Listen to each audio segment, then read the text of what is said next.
महायुती सरकारच्या काळात महिला सक्षमीकरण अधिक भर दिला होता। महिलांसाठी विविध योजना आणून त्यांना आत्मनिर्भर बनवण्यासाठी महायुती सरकारने काम केले। यापुढेही महिलांच्या सुरक्षेसाठी त्यांच्या कल्याणासाठी काम करू असे आश्वासन मध्य मतदारसंघातील महायुतीचे उमेदवार प्रदीप जयस्वाल यांनी पवननगर रायगड नगर परिसरातील पदयात्रेदरम्यान नागरिकांना दिले।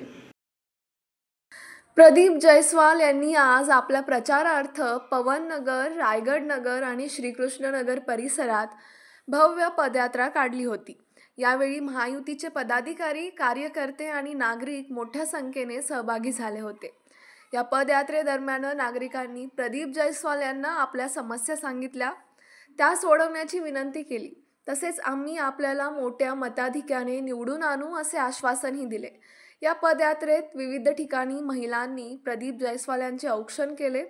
शेकडोंच्या उपस्थितीत ही पदयात्रा संपन्न झाली। या पदयात्रेला महेश माळवतकर, संजय ठोकळ, शारदा खुले, महायुतीतील पदाधिकारी, कार्यकर्ते आणि नागरिकांची मोठ्या संख्येने उपस्थिती होती।